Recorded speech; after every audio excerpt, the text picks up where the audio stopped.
안녕하세요. 박정규와 함께하는 부동산 중개 실무 교육 박함중TV의 박정규입니다.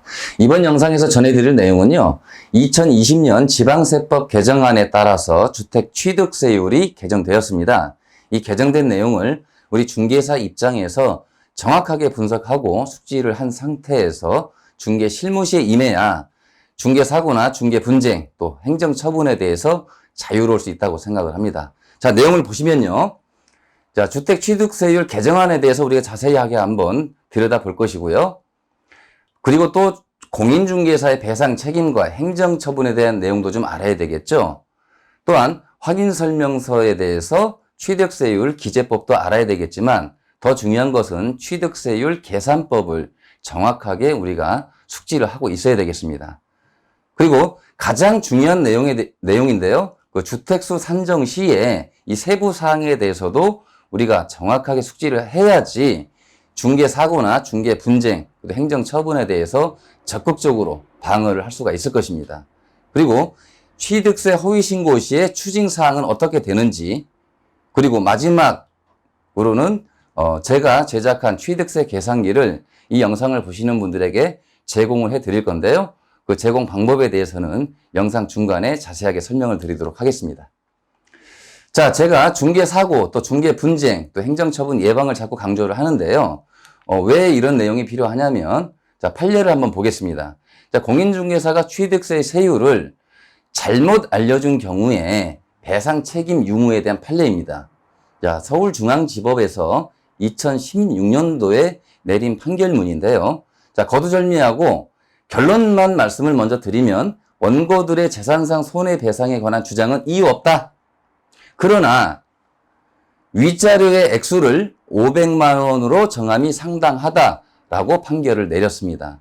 그래서 이 판례를 제외한 다른 판례들을 들여다봐도요. 취득세 부분에 있어서 중개사가 기재를 하지 않았다든지 확인설명서에 또 잘못 기재를 했다 하면 중개사의 과실을 최소 40%에서 많게는 70%까지 인정을 한 판례들이 있습니다. 그리고 판례뿐만이 아니고 우리가 행정처분에 대한 과태료 또 영업정지에 대한 부분도 분명히 염두를 해야 될 부분이죠. 자, 보시면 취득 시 부담해야 할 조세 종류 및 세율 확인설명서 8번 사항이죠. 그래서 취득세율과 농어촌 특별세율 그리고 지방교육세에 대한 율을 기재하게끔 되어 있는데요. 자, 이것을 정확하게 기재를 하기 위해서는 취득세율 계산법도 우리가 정확하게 숙지가 돼 있어야 되고요. 또한 주택수 산정 기준에 대해서도 정확하게 숙지가 돼 있어야 중개사고나 중개분쟁, 행정처분에 대해서도 우리가 방어를 할 수가 있다고 생각을 합니다. 자, 그 예를 한번 볼까요? 자, 3주택 이하의 취득세율은 1%에서 3%로 구간으로 정해져 있죠. 그리고 4주택 이상의 취득세는 4%입니다. 그런데 3주택 이하의 취득세율로 우리가 적용을 해서 취득금액이 5억 9천만 원일 때, 물론 전용면적 85제곱미터 이상이어서 농어촌 특별세가 적용이 됐다라고 가정을 하면 취득세 총 납부 금액은 767만 원입니다.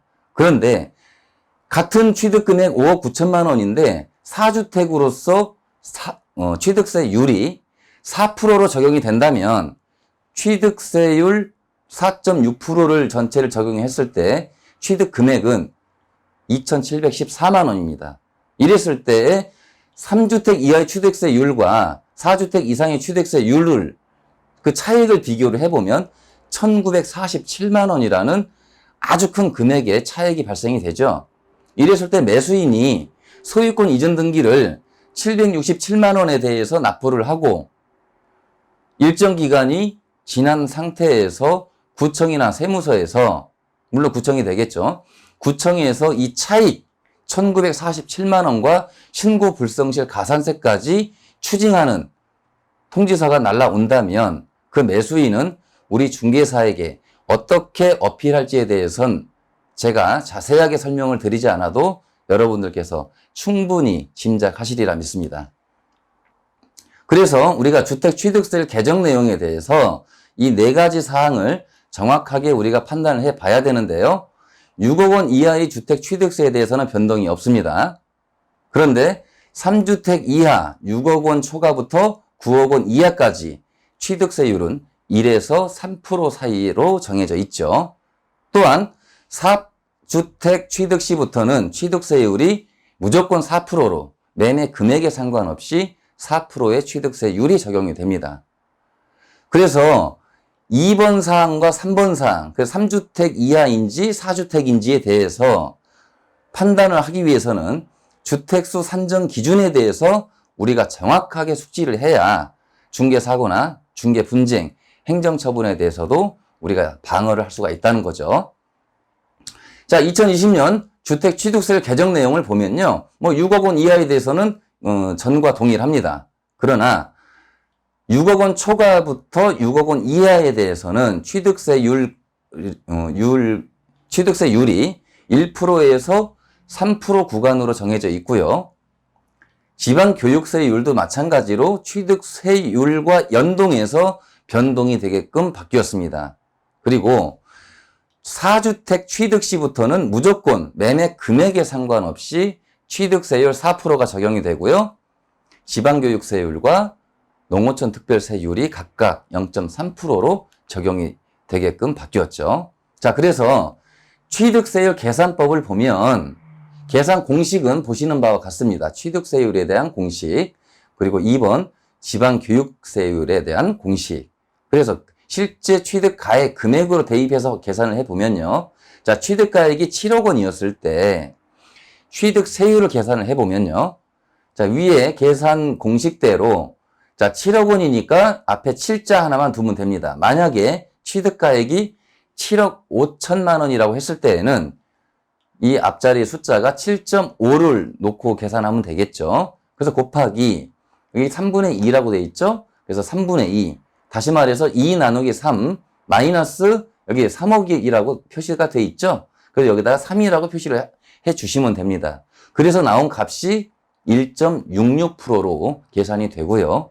또 지방교육세율은 이 취득세율에 대해서 0.1%를 곱해주면 지방교육세율로 환산이 됩니다.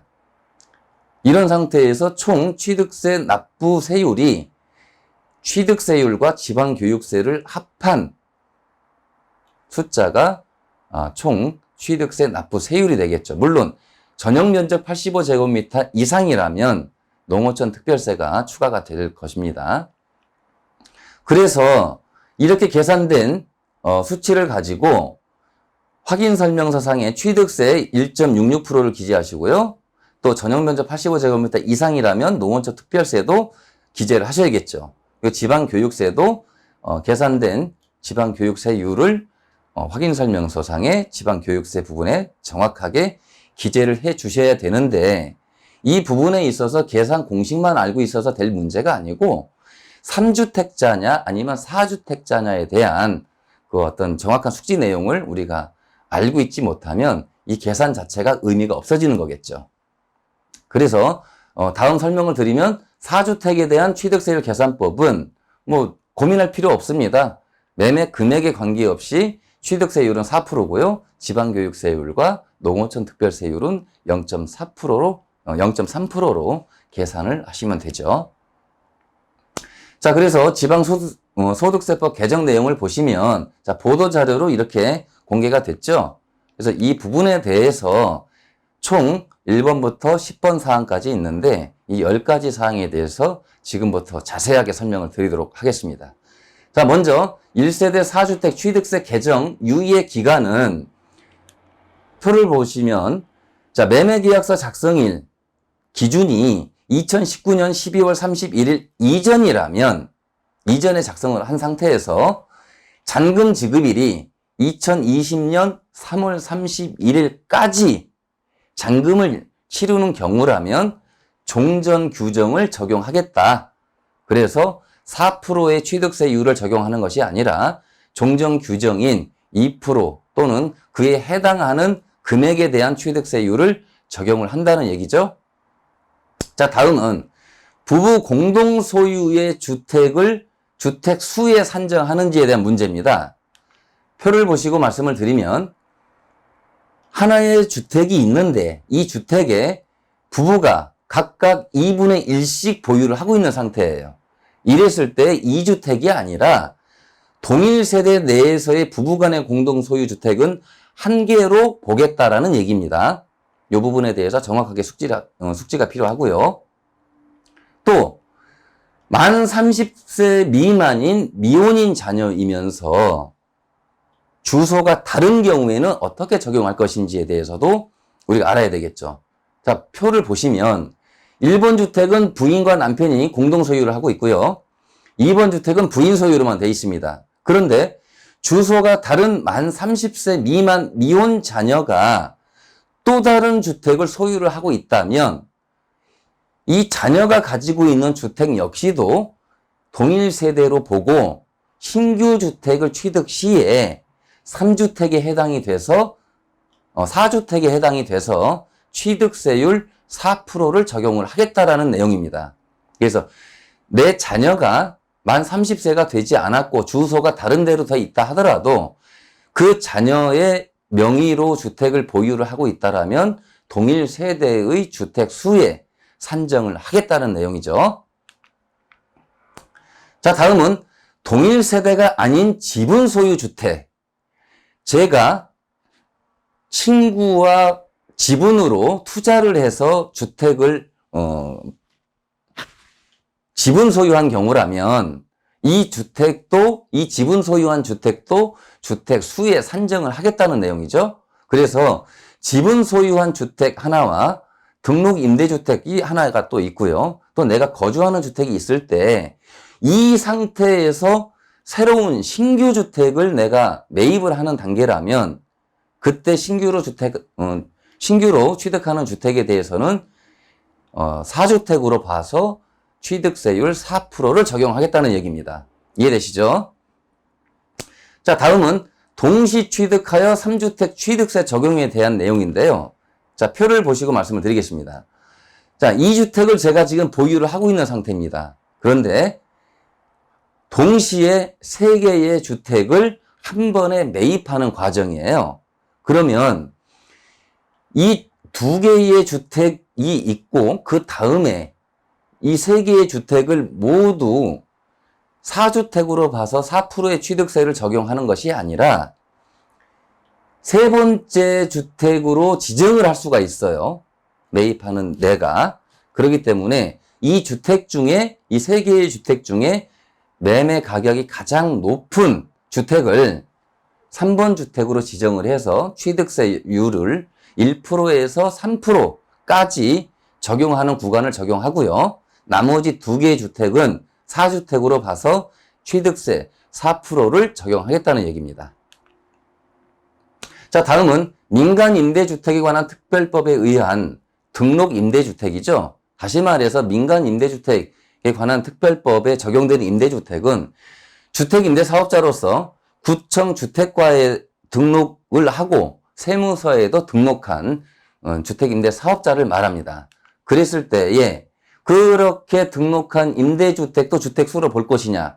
결론적으로 말씀드리면 주택수에 산정이 됩니다. 그래서 임대 등록한 등록 임대주택이 2개가 있고요. 거주주택이 하나가 있는 상태에서 또 다른 신규 주택을 내가 매입한다면 취득한다면 4주택에 해당이 돼서 취득세 4%를 적용한다는 얘기입니다. 자, 다음은 오피스텔을 보유했을 때 이 거주용으로 오피스텔인 경우에는 주거용으로서의 어떤 용도, 주거용 용도로서의 어떤 오피스텔이라면 이것도 역시 주택수에 산정이 되느냐에 대한 문제입니다. 결론적으로 주택수에 포함이 되질 않습니다. 왜 그러냐면 오피스텔은 주거용으로 쓰든 업무용으로 쓰든 간에 최초 취득세율은 4.6%를 적용하기 때문에 그 부분에 있어서 여기에도 같이 적용을 한다면 좀 불합리한 부분이 있죠. 그래서 등록 임대주택으로서 오피스텔 하나를 소유하고 있고 또 아파트 주택으로서 임대주택을 또다시 소유하고 있는 상태에서 거주주택을 보유를 하고 있다면 이 상태에서는 오피스텔은 주택수에 산정을 하지 않기 때문에 현재 2주택을 보유하고 있고 신규주택 취득 시에는 3주택자에 해당하기 때문에 취득세율 1%에서 3%의 구간으로 적용한다라는 내용이죠. 자, 다음은 분양권, 입주권에 대한 내용입니다. 표를 보고 말씀을 드리면 분양권과 입주권 또는 분양권, 입주권 중에 하나를 내가 보유하고 있는 상태에서 신규로 또 다른 주택을 매입을 했을 때 보유 중인 입주권이나 분양권은 주택수에 산정을 하지 않는다. 명심하시기 바랍니다. 그런데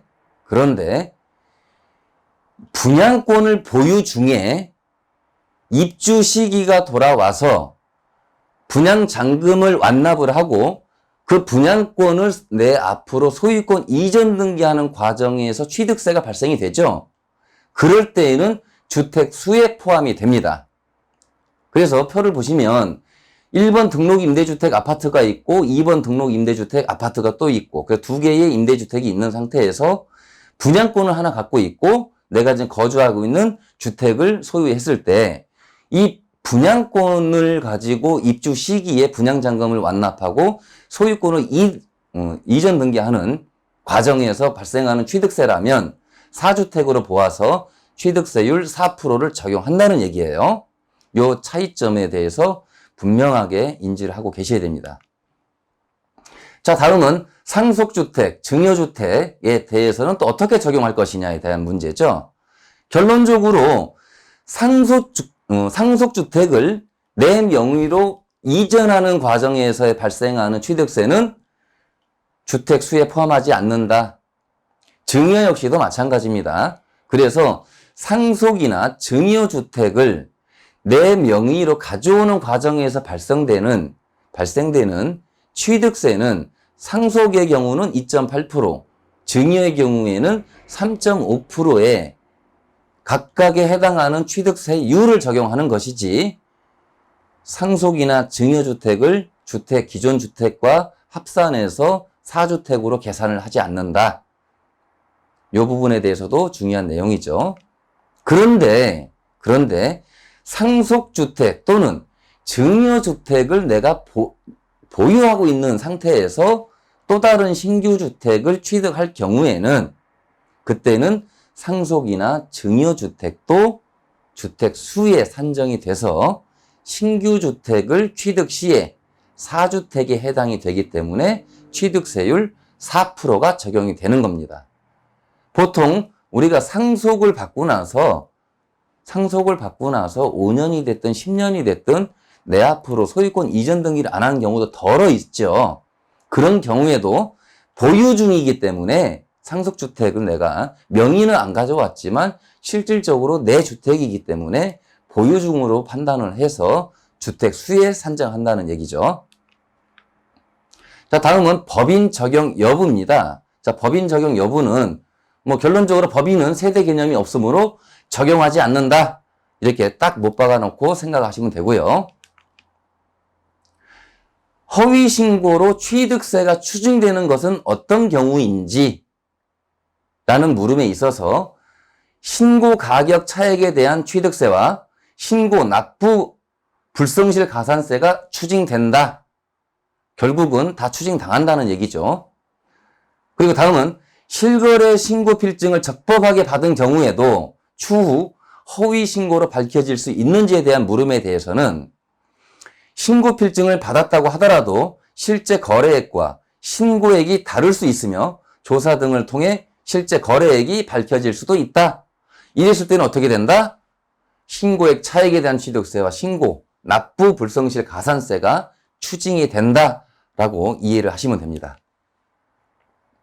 자, 다음은 우리가 중개 실무 시에 적용해야 될 사안에 대해서 제가 생각을 해 보았습니다. 그래서 매수인이 지금 현재 주택을 새로 하나 매입하는 과정에서 기존의 주택이 2주택이 있는 게 확실시 된다라고 했을 때에 그 나머지 그 외적으로 어떤 주택을 더 보유하고 있는지에 대해서 누락될 수도 있는 부분이 있기 때문에 그래서 취득세율을 1에서 3%로 적용을 해야 될지 또는 4주택 이상자로서 4%를 적용해야 될지에 대해서 고민이 될 수밖에 없겠죠. 그래서 중개사 판단 미스로 낮게 적용을 했다든지 뭐 높게 적용했다든지 그 높게 적용했는데 낮게 나오는 건 문제가 안 되겠지만 낮게 적용했는데 높게 나왔을 때에는 분명히 문제가 되겠죠. 그래서 예방 차원에서 또 나중에 분쟁 발생 시에 책임에 대한 구분 차원에서 주택 보유 현황서를 제작해서 사용하고 있습니다. 자, 보면 매수인의 인적사항을 기재를 하고요. 주택 보유 현황 해서 거주주택 몇 개, 별도 보유 아파트 몇 개, 별도 보유 오피스텔, 증여 및 상속주택, 지분 소유주택, 기타 보유주택, 농가주택 같은 거죠. 그리고 보유주택 합계를 내서 여기에 총 주택 수를 기재를 하게 하고요. 상기 매수인은 본 매매계약서 확인설명서 작성 시 취득세 납부율 계산 시 활용할 목적으로 본 주택 보유 현황에 대한 수량을 직접 작성하여 공인중개사 홍길동에게 제출함이라고 명시를 한 상태에서 매매계약서 또는 확인설명서에 천부로 제가 붙임을 이용해서 활용하고 있습니다. 그래서 여러분들께서도 필요성을 느끼시면 이와 같이 유사한 자료나 똑같이 만드셔서라도 활용하시면 좋을 듯 합니다. 자, 그래서 특약에 대해서 한번 연구를 해봤는데요. 매수인이 지금 신규로 취득하는 주택이 만약에 3주택자에 해당하는 경우에 이 특약은 상황에 따라서 넣어야 될 수도 있고 안 넣어야 될 수도 있겠지만 의심이 된다든지 좀 불안하다든지 했을 때 책임 구분에 대해서도 명확할 필요가 있겠죠. 그래서 제가 작성해 본 특약입니다. 자, 보시면 본 계약의 매수인은 본 계약서를 작성한 중개사에게 거주주택 한 채, 임대등록 아파트 한 채에 대한 보유주택 현황을 고지한 내용을 기초로 확인설명서상 취득세 2.2%, 지방교육세 0.22%, 농어촌 특별세 0.2%를 기재한다. 또한 매수인이 고지한 주택 수에 대한 착오로 인하여 취득세가 4.6%로 상향될 수 있음을 인지하고 본 계약을 체결한다.